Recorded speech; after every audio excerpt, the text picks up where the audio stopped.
মিষ্টি খেতে ইচ্ছা করলে কিন্তু মাত্র ১ বাটি সুজি দিয়ে এই রকমই রসগোল্লা আপনারা বাড়িতেই বানিয়ে ফেলতে পারবেন। আর খুবই সহজে কোনো ছানা কাটানোর ঝামেলা ছাড়াই শুধুমাত্র সুজি দিয়ে যে এত সুন্দর রসালো রসগোল্লা তৈরি হয়ে যাবে, আপনারা নিজেরাই অবাক হয়ে যাবেন। এতটাই তুলতুলে নরম যে মুখে দিলেই মিলিয়ে যাবে। চলুন তাহলে কিভাবে তৈরি করি আপনারা ভিডিওটা দেখে নিন। তো রসগোল্লাটা তৈরি করার জন্য আমি এখানে একটা কড়া বসিয়ে দিয়ে তার মধ্যে ১.৫ চা চামচ ঘি দিয়ে দিয়েছি। এখন ঘিটা খুব ভালোভাবে গরম করে নিয়ে ওর মধ্যে দিয়ে দেব একটা বাটি মাপ করে ১ বাটি সুজি। আর এটা কিন্তু ওজনে আছে ১০০ গ্রাম।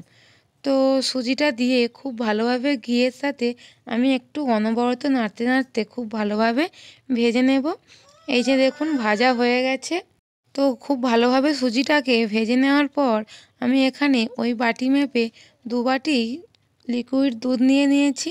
তো দুধটাকে অল্প অল্পভাবে দিয়ে সুজিটাকে আমি খুব ভালোভাবে মিশিয়ে নেব। তো একটু নাড়াচাড়া করার পর আমি এখানে দিয়ে দেব ২ চা চামচ মতো চিনি। তো চিনিটাকে দিয়েও খুব ভালোভাবে নাড়তে থাকবো। তো অনবরত নাড়তে নাড়তে এই দুধটা যখন শুকিয়ে গিয়ে একটা ডোয়ের মতো তৈরি হয়ে যাবে, তখন কিন্তু আমি এটাকে নামিয়ে নেব। আর এখন দেখুন সুজিটা কিন্তু একদমই একটা ডোয়ের মতো তৈরি হয়ে গেছে আর কড়ার গা ছেড়ে কিন্তু উঠে উঠে আসছে। তো ঠিক এই সময় আমি ডোটাকে নামিয়ে একটা পাত্রে রেখে একটু খেলিয়ে দিচ্ছি, যাতে করে এটা একটু ভালোভাবে ঠান্ডা হয়ে যায়। তো সুজির ডোটা কিন্তু একটু ভালোভাবে ঠান্ডা হয়ে গেছে। এখন আমি হাত দিয়ে ধরতে পারছি, এই রকমভাবে ঠান্ডা করে নিতে হবে। তো তারপরে আমি হাত দিয়ে আরও কিছুক্ষণ খুব ভালোভাবে সুজির ডোটাকে মেখে মেখে একটা মসৃণ ডো তৈরি করে নেব। তো ডো তৈরি করার পর আমি এখান থেকে অল্প অল্প করে ডো নিয়ে রসগোল্লার মতো শেপে আমি তৈরি করে নেব। আর এই যে দেখুন, আমি কিন্তু এখানে রসগোল্লাগুলো একটু বড় বড়ই রেখেছি। আপনারা আপনাদের পছন্দ মতো সাইজের রসগোল্লাগুলো তৈরি করে নেবেন। তো আমি এখানে একটু বড় করেই রেখেছি। দেখুন কত সুন্দরভাবে একটা মিষ্টি তৈরি হয়ে গেল। একদমই কিন্তু গা কোনো রকমভাবে ফেটে ফেটে যায়নি, সমান তৈরি হয়েছে। তো এইভাবে আমি সবগুলো রসগোল্লা তৈরি করে নেব। তো কত সহজে এই রসগোল্লাটা তৈরি হয়ে যায়, একদমই অল্প সময়ের মধ্যে ঝটপট তৈরি হয়ে যাবে এই রকম সুন্দর রসগোল্লা। আর এখন আমার সবগুলো হয়ে গেছে, কতটা সুন্দর দেখতে লাগছে দেখুন এখন থেকে।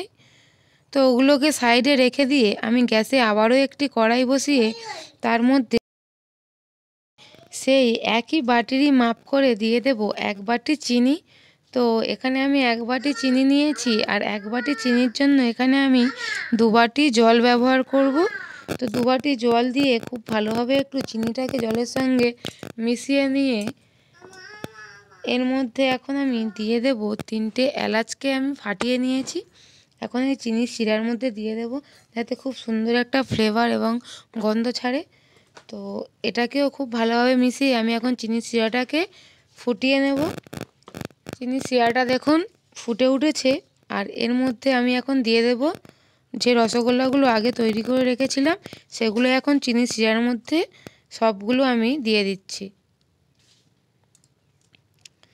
তো মিষ্টিগুলো দেওয়ার পর হালকা হাতে একটুখানি নাড়িয়ে দেব। দেওয়ার পরে এখানে আমি চাপা দিয়ে ১০ মিনিট এগুলোকে খুব ভালোভাবে রসের মধ্যে ফুটিয়ে সিদ্ধ করে নেব। ১০ মিনিট হয়ে গেছে, থালাটা খুলে এখন দেখে নিচ্ছি।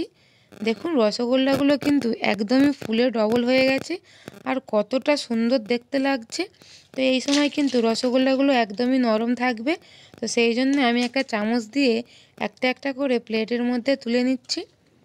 তো তৈরি হয়ে গেল আমার একদমই নরম তুলতুলে রসগোল্লা। আর মাত্র ১ বাটি সুজি দিয়ে আমার এখানে কিন্তু অনেকগুলোই রসগোল্লা তৈরি হয়ে গেছে। আর সবগুলোই কিন্তু হয়েছে নরম তুলতুলে, মুখে দেওয়ার সাথে সাথেই মিলিয়ে যাবে। ভিডিওটা কেমন লাগলো অবশ্যই কমেন্ট করে জানাতে ভুল